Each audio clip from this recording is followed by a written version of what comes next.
adaptation and innovation focus, political perspective, economic perspective, and desired civilization outcome, intelligent species-wide. Equalization versus civilization. Equalization is defined as the process by which a species organizes to sustain itself within the Earth's ecosystems, without destroying itself, Earth's habitats, and other species.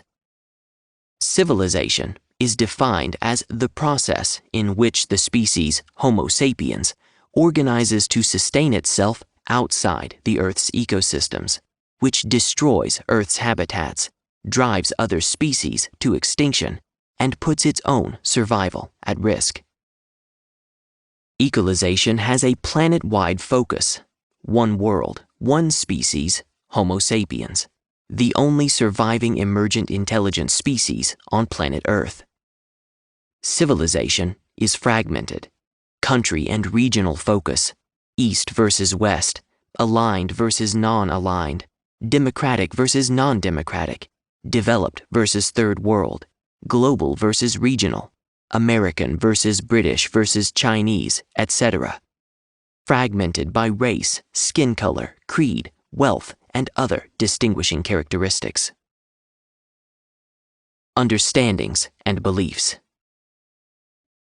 Equalization understands the evolutionary game of life.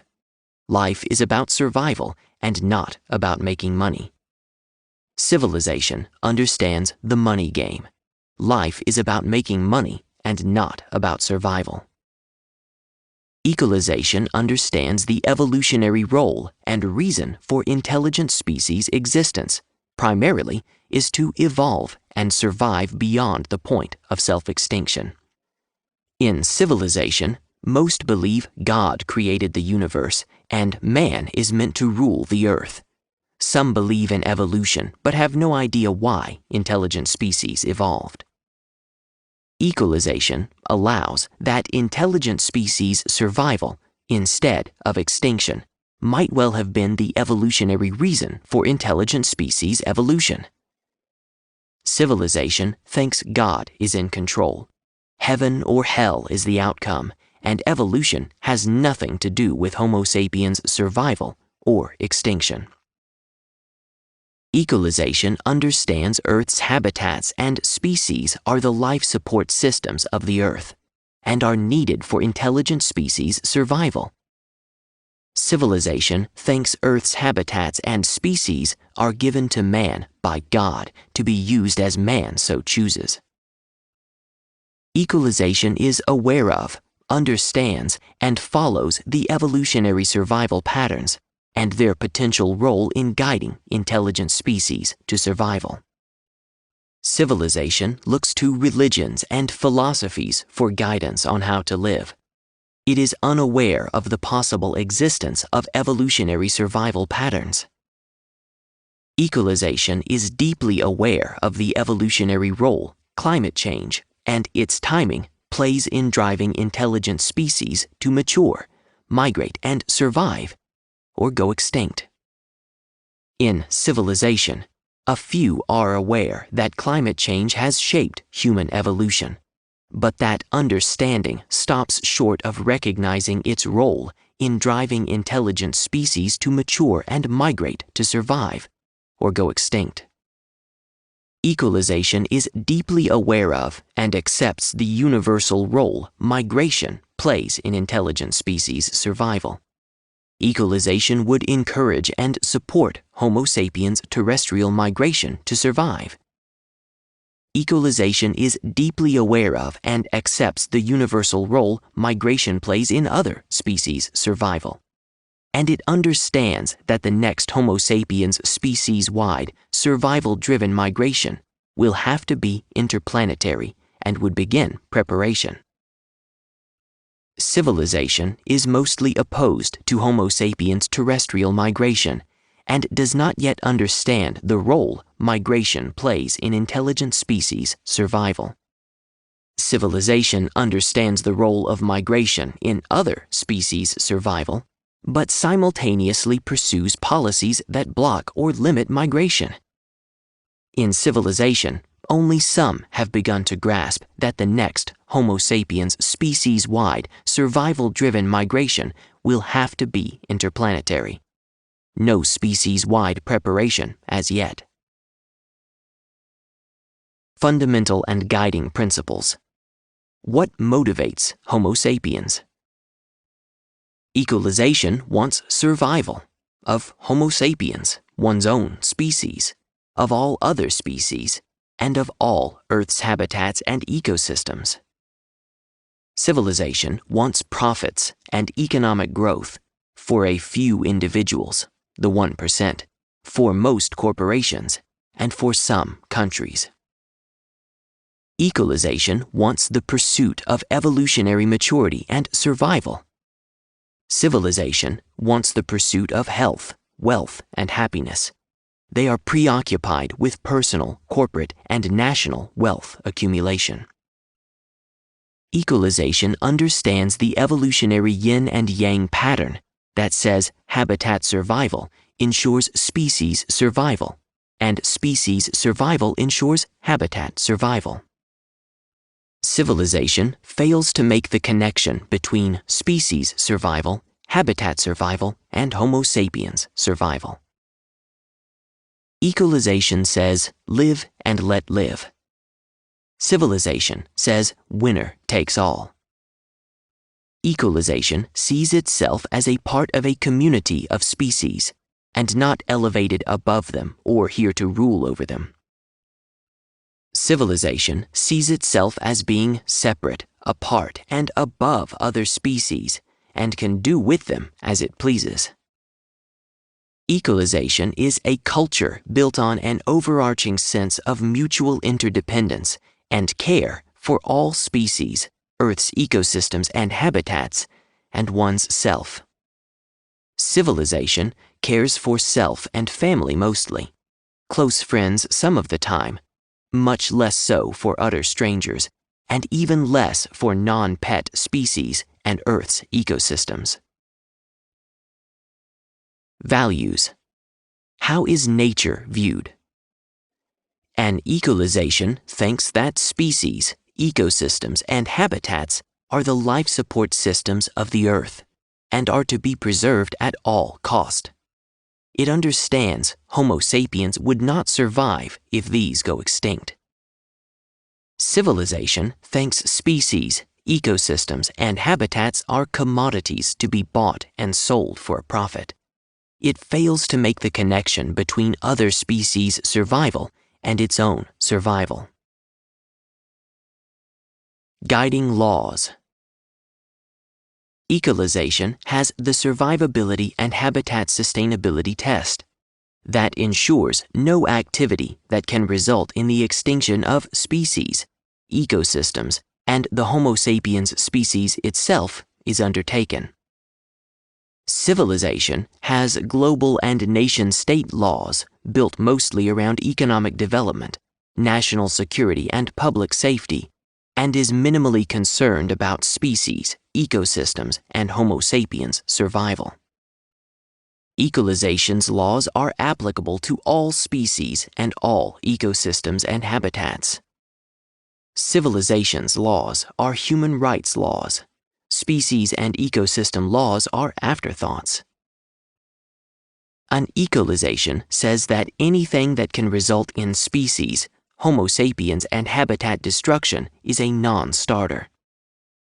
Civilization says that mostly anything, regardless of species and habitat destruction, that can make a profit can proceed. Economic growth, market share growth, return on investment, and shareholder dividends rule. In an equalization, nothing can proceed until and unless it satisfies this law.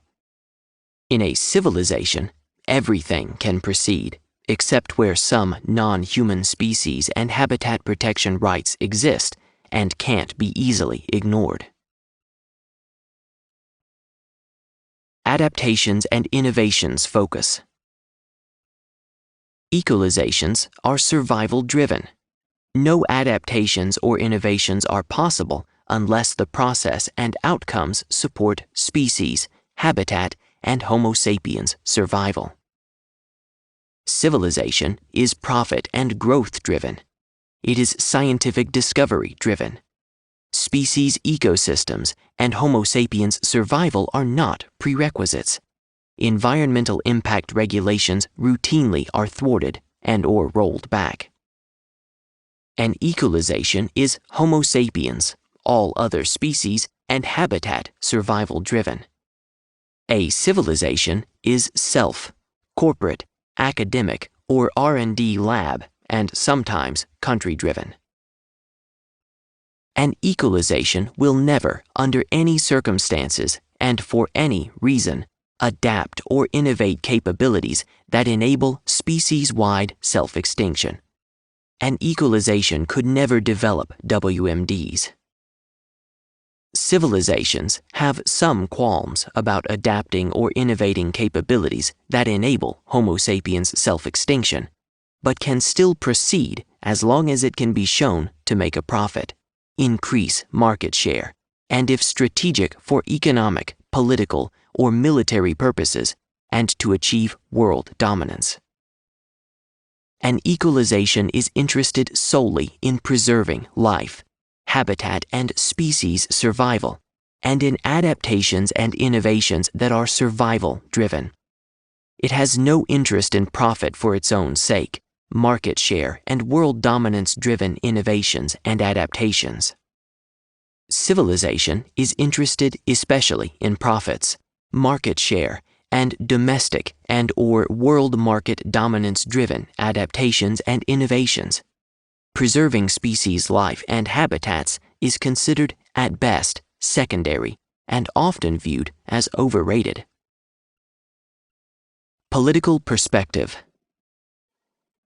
An equalization is egalitarian, one level, and all are on the same level.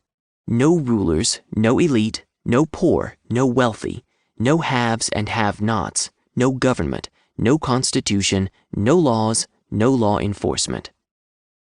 Civilization is stratified, layered hierarchies of rulers, elite, rich and poor, haves and have-nots, governments, constitutions, endless laws, and law enforcement, with some more equal than others. Economic perspective. An equalization aims for economic independence and freedom at individual and species level. A civilization has a built-in bias for economic dependence, limited and controlled freedom for individuals and species. An equalization is cooperation-focused. Civilization is competition-focused. Equalization is coexistence-focused. Civilization is domination-focused. Equalization is mostly codependent. Civilization is mostly independent and separate. Equalization is about sharing the Earth's bounty with all, one for all and all for one. No jobs, no homeless, no slaves, and no serfs. Civilization is selfish and unequal. Exclusive ownership, uncaring, at-will employment, homelessness, slaves, and serfs. Desired civilization outcome, intelligent species-wide. Equalization wants Homo sapiens maturity and survival beyond the point of self-extinction. Civilization has no articulated species-wide outcome goals. It does not think or function as one global species, but as a fragmented collection of competing nation-states with muddled, mostly military, economic and financial and sometimes citizen goals. Except for threat of nation-state nuclear war, Homo sapiens self-extinction is not taken seriously or seen as a real possibility. There's little to no awareness of the prior cyclic nature of mass extinctions. Equalization is about preservation of Earth's ecosystems and habitats and survival of all Earth species. Equalization wants to get Homo sapiens to evolutionary maturity, beyond the survival plateau. Civilization, except for climate change, has no specific species survival goals. It frequently engages in activities that can lead to self-extinction. Equalization has a species-wide focus on the development of capabilities to escape from or defeat existential threats to survive. Civilization has fragmented capabilities by nation-states and is focused on economics, increasing profits, market share, and nation-state dominance. There are marginal efforts to address the universe's existential threats. Equalization's overarching goal is to avoid self-extinction, to survive existential threats, and to be able to migrate to other planets to survive, if necessary. Civilization has no nation-state, let alone species-wide survival plans in place, and may or may not be able to survive as a species if and when confronted with species-wide existential threats. Equalization wants extraterrestrial migration and spreading mature intelligent species life across the galaxy. Civilization has no species-wide plan or capability to migrate to other planets or solar systems, even to survive, let alone spread mature intelligent species life across the galaxy. The above skeletal comparison between civilization and equalization is one way to begin to imagine how different things might be, but it's only a start and leaves much room for elaboration and clarifications. Even when viewed from such a high level, though, it doesn't require a rocket scientist to envisage how vastly different equalization outcomes might turn out if given 10,000 years of Homo sapiens survival-driven adaptations, survival-driven innovations, an evolutionary maturing species, and survival-driven migration. Earlier in the chapter, we asked how Homo sapiens civilization might have turned out had our species continued to sustain itself living within Earth's ecosystems, preserving its habitats and countless species from extinction. Would we have ended up where we are right now, confronting the realization that we have become the architects of our own potential extinction? Think about it. How different will the world be when species, habitat, and Homo sapiens survival replaces profits, economic growth, and corporate and personal wealth accumulation as de facto guiding principles for all of what humans do? I encourage contemplating this new and different world. I can't wait to see how Adam Smith's economics would dissolve and what minds like Thomas Piketty's and Thomas Friedman's might make of an economic system driven not by the economic laws Smith envisioned and others developed, but by evolution's survivability and habitat sustainability laws. To stimulate the imagination, consider the following points of departure between these worlds. Many, if not most, of the species driven to extinction under civilization over the last 10,000 years might still be around today under equalization. Burning fossil fuels as a source of energy would have been a non-starter, and the resultant CO2-driven global warming that threatens civilization today wouldn't have happened. Similarly, most weapons of war, and particularly WMDs, would have been inconceivable. Most political, economic, social, religious, and cultural structures that emerged to support the money-driven economies and capitalism, as well as nation-state governments and their militaries, would probably not exist or be entirely different, performing entirely different functions from the perspective of preserving species, habitats, and Homo sapiens survival. Consider also these questions. Could power and economic resources across the globe have turned out to be as unevenly distributed as they are today, with very rich versus very poor countries. Could those 8 white, mostly American men own more wealth than 50% of the world's population? Could colonialism and the scourge of slavery have emerged in a civilization that prioritized Homo sapiens' freedom and survival? Would the West's liberal, economic, capitalist-driven world, lubricated by money and choreographed by multinationals, free trade, and international institutions, have emerged? Could hideous male domination of females, discrimination of people of non-binary genders, and denial of reproductive freedom exist in such a world?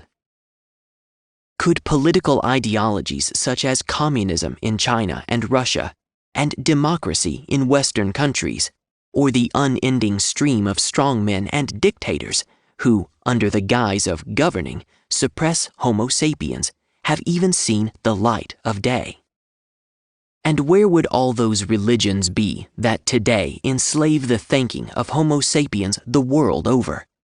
Some of these we have to thank for the false belief in a God that supposedly endowed his followers with authority over all of Earth's species to do with as they please. Such false beliefs repositioned how Homo sapiens saw itself with respect to the rest of nature, and may well have led to much of the devastation of the Earth's habitats and biodiversity in the last 200 years.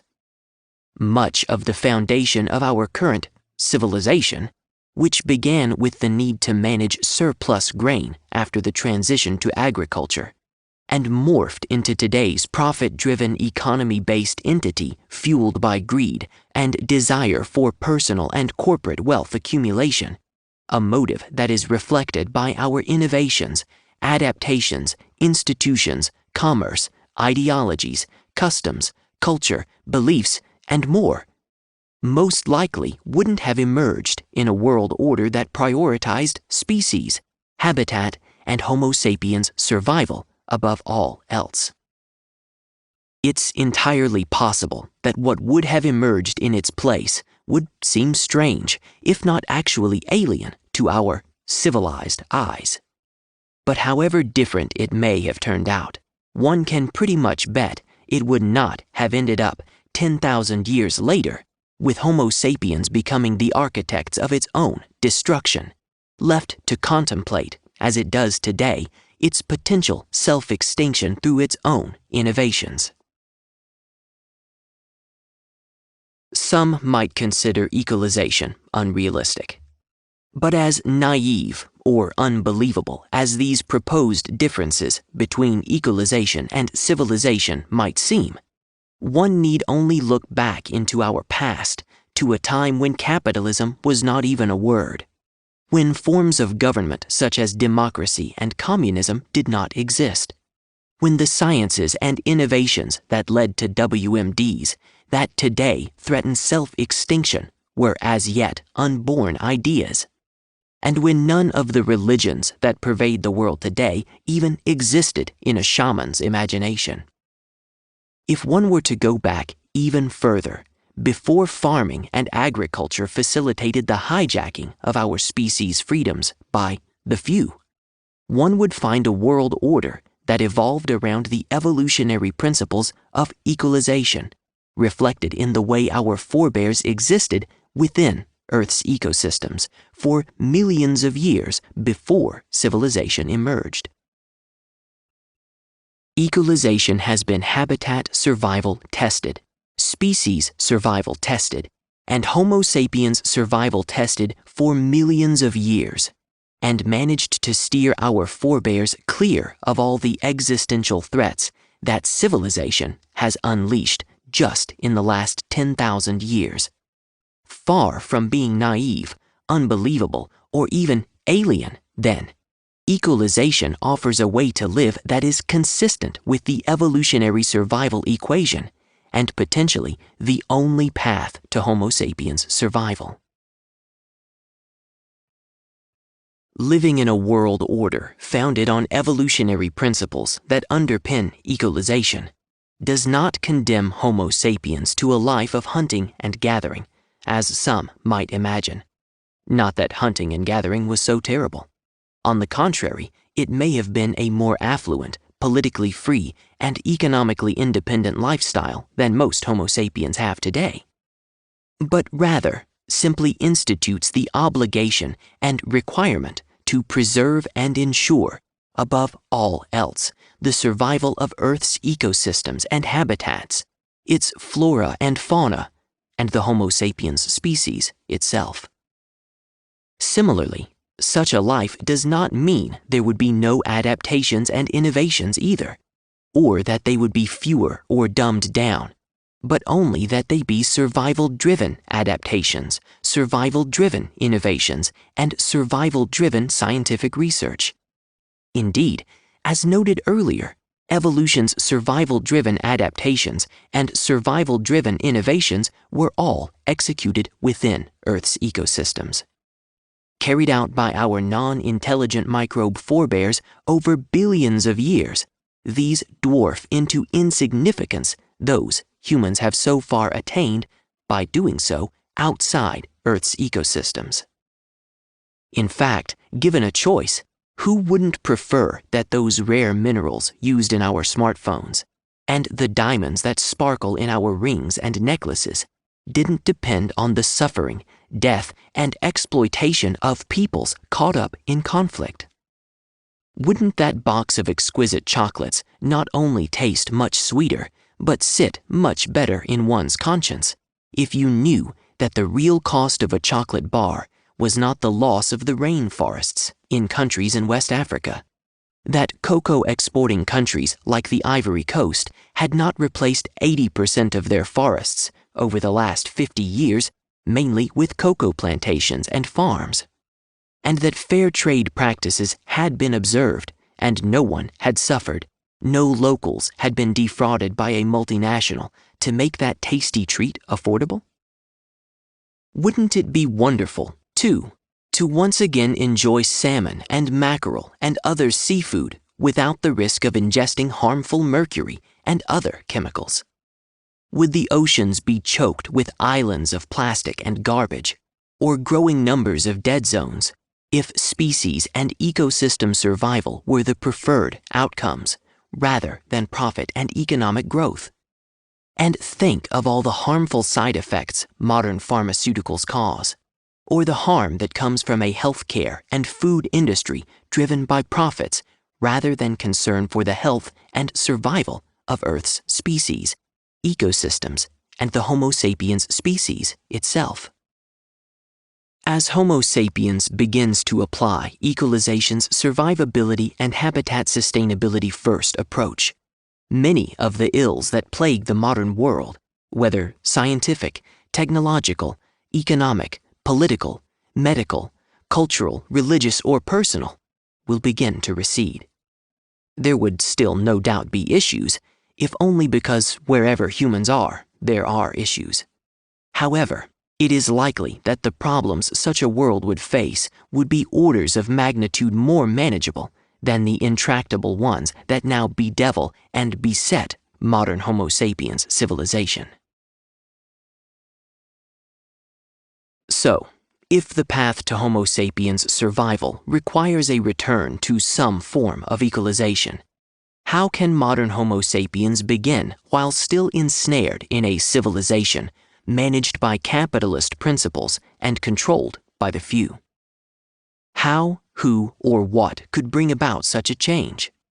Could mass protests, political action, big business, religion, innovations, or wars bring about this transformation? If not, is there anything one can do as an individual?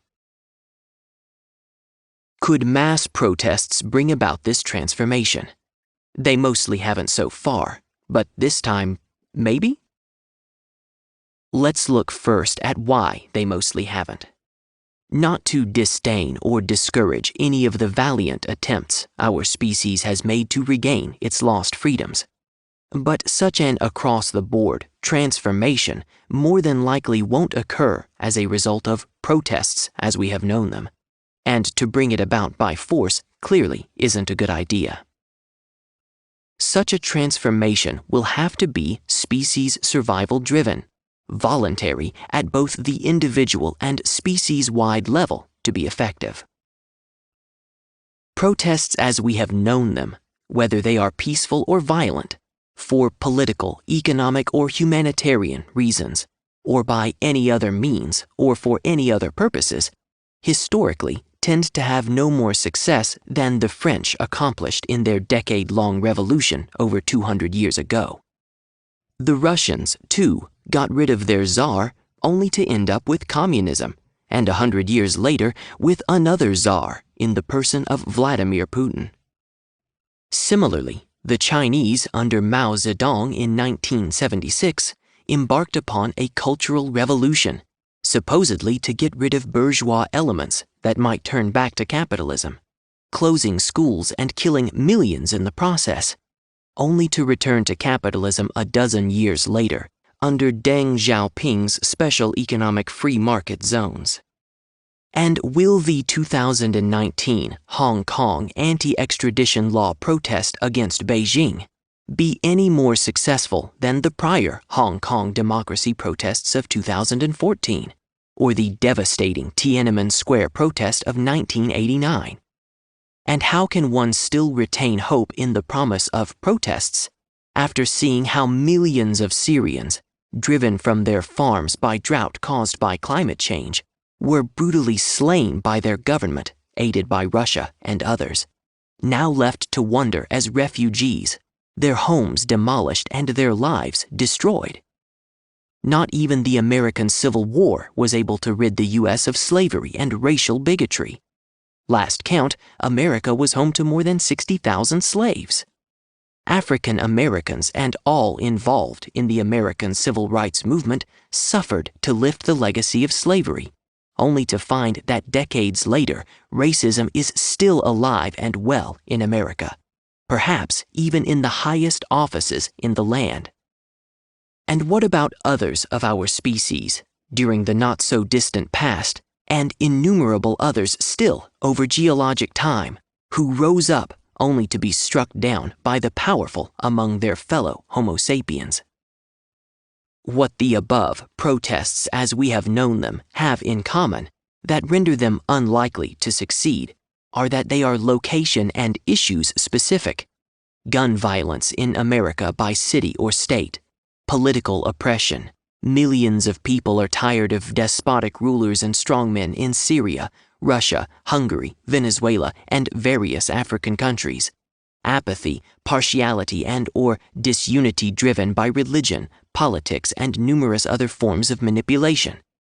There is no end of issues where it has proved impossible to get enough people to understand the facts and agree on a common problem and solution. Obfuscation, fake news, science deniers by tobacco, climate denying big governments, big pharma, auto, big tech, and on that lead people astray. And because control of most or all of the levers of power are today consolidated in the hands of the few, protests as we have known them are even less likely to succeed. It is probably now too late in our species' evolutionary journey for protests as we have known them to bring about such worldwide transformations. However, there is a new form of protest occurring. Let's call it Homo sapiens survival-driven protests, that has a chance of succeeding and is beginning to make a difference because it is a worldwide species survival-driven protest.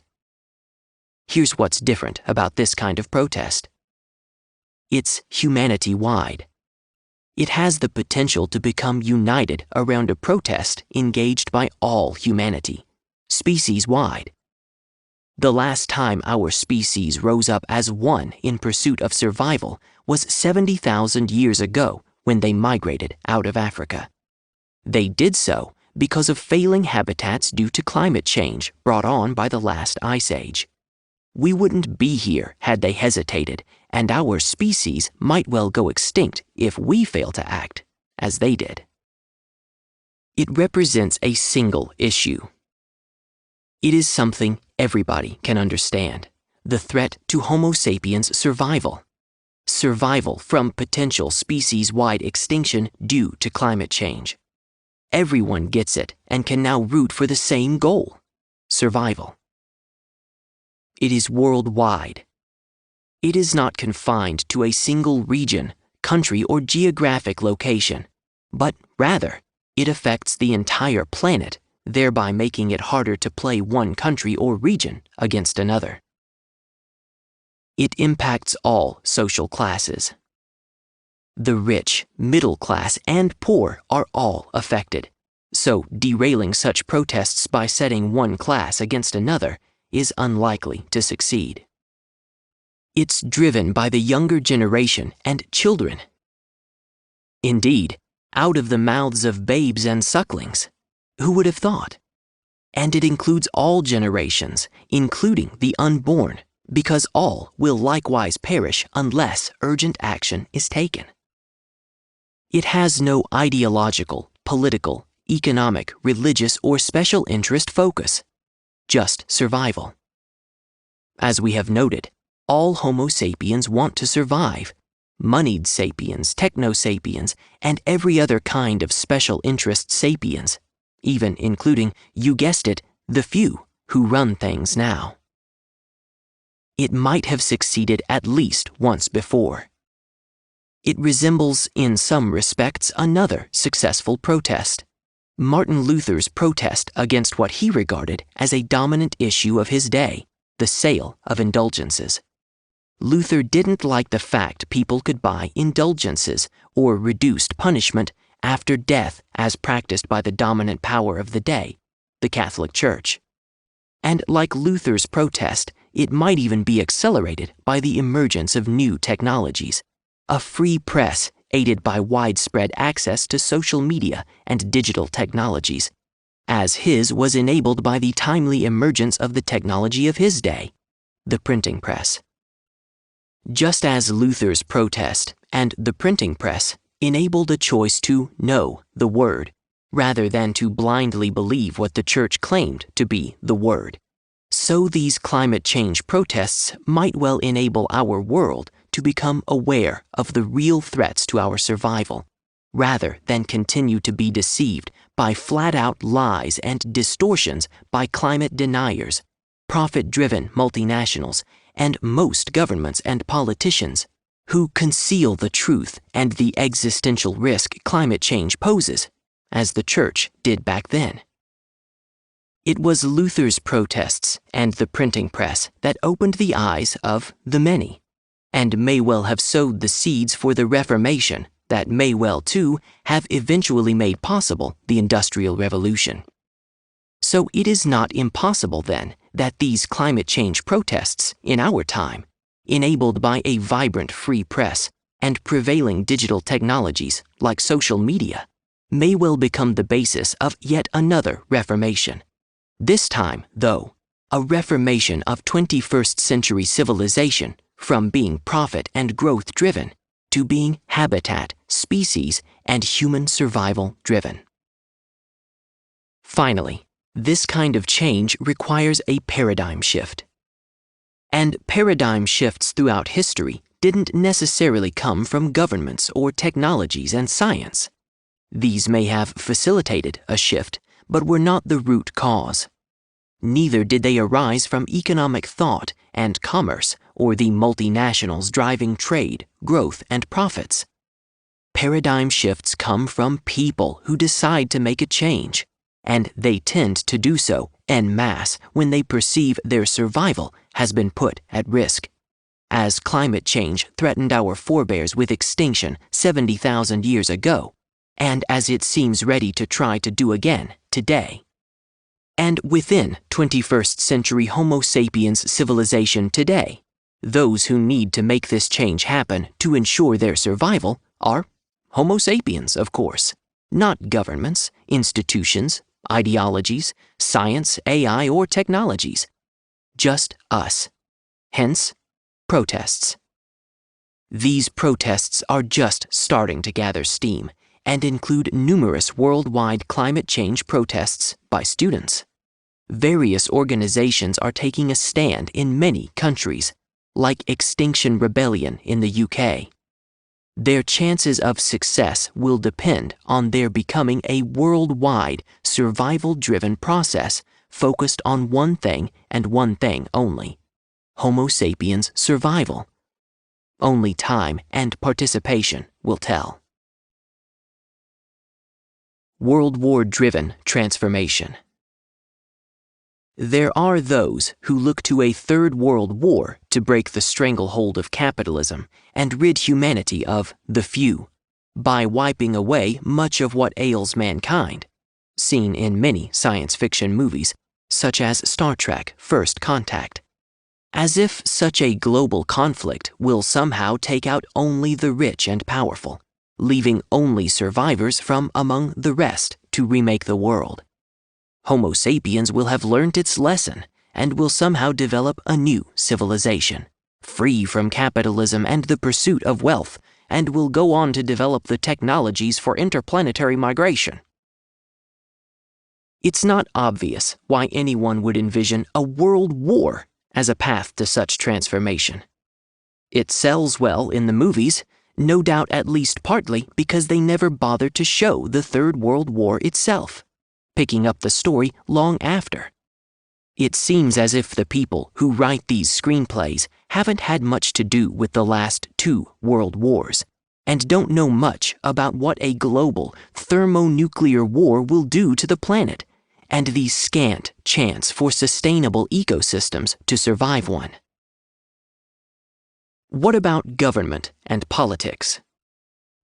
If protests as we have known them and wars are unlikely to bring about this transformation, could political change do it?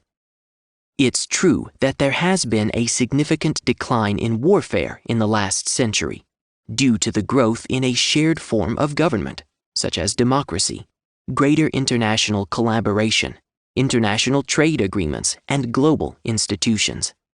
But by the look of things, the political winds are starting to blow back towards fascism, strongmen, and a president-for-life style of government, with leaders who are intent on dismantling the very democratic institutions that brought them to power. Far from bringing nations together around a common Homo sapiens family, America, the one remaining superpower, seems to be leading the way back to isolationism, dismantling long-standing global organizations, taking an axe to NATO, shredding or withdrawing from trade organizations, the Paris Climate Accord, and other key international agreements. Together, these agreements with former European allies, whom America is now busy alienating, helped establish the world order that led to the decline in war during the last century. One shouldn't rule it out, but does anyone see Russia, China, and America coming together any time soon, if ever? If not in the short to intermediate term, what is the chance of a Homo sapiens-wide civilizational transformation in time to avert the worst of climate change? The reduction in warfare during the last century is undoubtedly a huge achievement. But this success notwithstanding, political change would seem an unlikely way to bring about such a transformation. Not even the strongest democracies have managed to escape the partisanship and political deadlock that renders such states incapable of solving even grievous life and death issues, such as gun control in America and migration in Europe and Central America, even when a supermajority of citizens desire change. The rising tide of nationalism and strongman politics in these same democracies has begun to show signs of taking them apart. One shouldn't be surprised if the second half of the 21st century turns out to be, politically, more like the first half of the 20th century than the second. So, yes, political change will occur, but don't expect it to usher in an equalization-like transformation. Could religion be the answer? It hasn't been so far. If one believes in any of a number of religions that promise deliverance by a Messiah or prophet or an afterlife in a heaven or a restored earth, well, good luck with that. One doubts that will work for those Homo sapiens who credit evolution rather than a God with their existence. Can capitalism, free market-driven commerce, entrepreneurial businesses, and multinational corporations bring about such a change? They are already guilty of creating the status quo. In fact, any venture driven by the profit motive is antithetical to a survivability and sustainability outcome. Most of the devastation wreaked on the planet and its species, including humans, has been profit-driven and carried out by these so-called legal persons. So, capitalism in its current form doesn't stand a chance. Non-profits, however, can begin to resemble what such enterprises might look like under equalization. Consider Ride Austin, the company set up as a replacement after Uber and Lyft abandoned the city of Austin, Texas. Unlike those it replaced, Ride Austin, www.rideaustin.com, set out to drive down costs and increase accessibility by creating a ride-sharing service dedicated to serving the city and underserved areas. At the time of this writing, it was local and dedicated to its drivers, who kept tips and 100% of the fare. It had plans to contribute to the local labor market by hiring drivers as full-time employees with benefits. Operating more like a philanthropic organization, it gave back to the community rather than extracting, like the for-profit businesses it replaced. It was transparent and shared its data with the city to facilitate transportation planning. In other words, its focus was on the livelihood of its drivers and the transportation needs of the city, rather than profits. In addition to such non-profits, could a more humane form of capitalism work? Andrew Yang, for example, speaks of a kind of human capitalism, as described in his book The War on Normal People, The Truth About America's Disappearing Jobs, and Why Universal Basic Income is Our Future.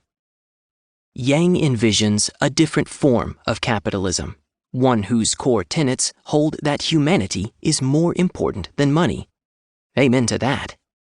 Each person rather than each dollar is the unit of an economy. Amen to that too. And markets exist to serve human goals and values, not the other way around. For this, nothing short of an hallelujah, amen will do. Indeed, such a change in capitalism would improve on the status quo by several orders of magnitude. Yet, from an evolutionary species survival perspective, such a scheme doesn't go nearly far enough. What's missing?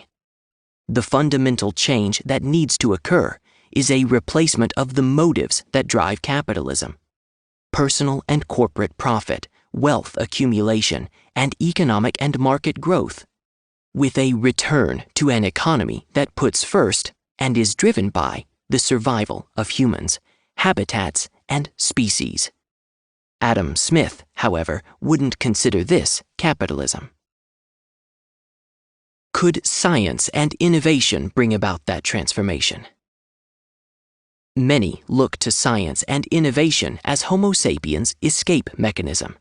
But over the last 100 years, these innovations have done more to bring our species closer to extinction than to survival.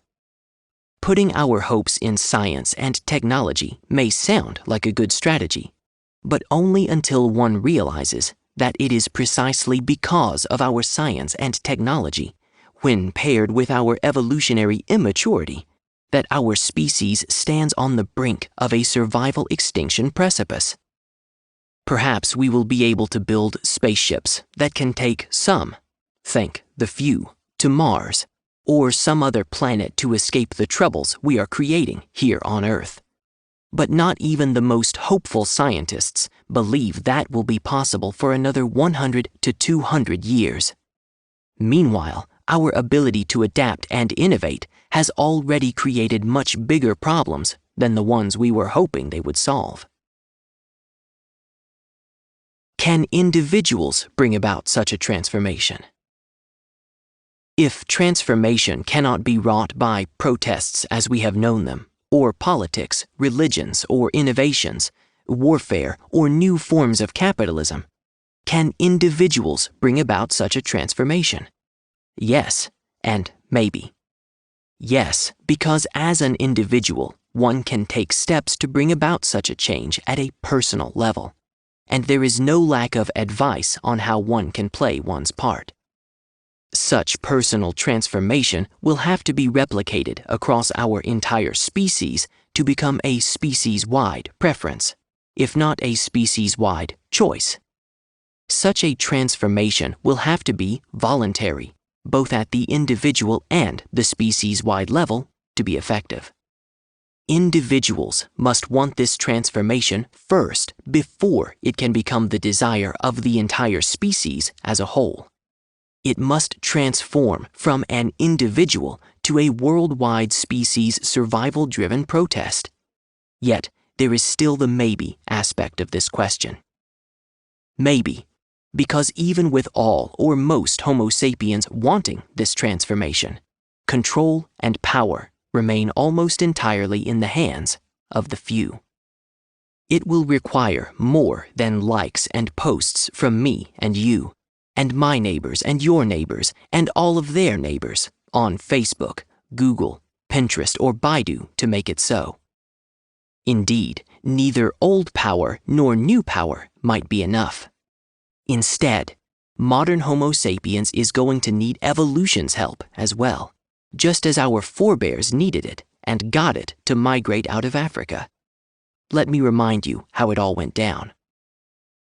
It has been more than 70,000 years since that fateful event, and at least 10,000 years since early humans abandoned their evolutionary way of living within Earth's ecosystems and adopted instead agriculture and farming as their new and preferred way to maintain life on a planet that in the long term would require the former way of life to survive. Now it's time to face up to the very obvious fact that the switch we made way back then has not worked and never did, even after 10,000 years of trying, and it probably never will. The plain and simple truth, if we could admit it, is that all Homo sapiens troubles are the direct result of and are traceable back to this initial choice. Yet, all is not lost. How so? It is unlikely evolution would have taken the trouble to evolve, in the 4 billion years of our planet, an entire genus of intelligent species, Homo sapiens being the last so far, seemingly intending it to develop the capability to survive in a universe ensnared in an endless cycle of birth, life, and death, just to stand by and watch it all end in extinction in these final hours without a fight. Is evolution about to lose to the universe this battle to successfully evolve a life form capable of surviving its worst existential threats? A mature, intelligent species that can go on to spread mature, intelligent, complex life across the galaxy? Probably not. So, yes, help for Homo sapiens may yet arise from a corner almost no one, least of all, and in spite of, the few, would expect. But how might evolution pull this off? Recall that it was plate tectonics 25 million years ago that began the separation of the African and Arabian plates, resulting in the formation of that land bridge. And 70,000 years ago, toward the end of the last ice age, it was climate change that locked up much of Earth's waters into ice caps, just in time to make the Red Sea low enough to enable our forebears' migration out of Africa. And this wasn't the only time, it would seem, evolution intervened to shape our species' evolutionary journey. Indeed, hominins and early Homo sapiens transformations have often been triggered by climate change. Hence, wherever there was climate change-driven habitat loss, and thereby Homo sapiens transformations, there is a pretty good chance that would have been evolution at work. Climate change toward the end of the last ice age may well have rendered hunting and gathering in the Ethiopian Great Rift Valley untenable, forcing that survival-driven migration out of Africa. By the way things appear to be shaping up, it might again be climate change, already in progress, that might well undo yet another Homo sapiens civilization, one that will trigger yet another species transformation or extinction. This time, however, it's going to be modern Homo sapiens civilization, our civilization, and hopefully this will be the transformation that will reopen that yellow brick road and make possible a return to equalization, and thus the path to Homo sapiens survival. How can one be so sure, you ask? One can't. But if one had to choose between Warren Buffett's investment advice paying off and evolution coming through once more, given the faithful repetition of evolution's survival patterns over Homo sapiens history, my money will be on evolution. Because betting on evolution won't just be betting on the next big short, but rather betting against the mother of all shorts, against the extinction of our species. If evolution went to such lengths to ensure our forebears' migration out of Africa and across the entire Earth, what are the chances it might just be getting ready, once again, to help their descendants to get across not just the Red Sea and the planet, but this time to mature past the point of self-extinction and migrate to the stars? Who or what would you bet on again? Yes, it may seem fanciful, and yes, it may seem unrealistic, even unbelievable, but the history of our species says it is possible to build an equalization-based world order, if only because it existed and survived for millions of years across climate change events before civilization and capitalism came along, and because it's the only answer evolution gave to solve the equation of life to survive, to live on planet Earth without destroying its species, its habitats, and one's self. And to avoid extinction, Homo sapiens may well have to return to its past to find its future, and the way forward to its survival. This has been Survival: Evolutionary Rules for Intelligent Species Survival, written by Samuel Lane, illustrated by Sherry Wang, narrated by Nathaniel Asher. Copyright 2018 by Alan Dans. Production copyright by Alan Dans. If you would like to be notified when the next book in the Survival series is available, join the mailing list at www.samuellane.com.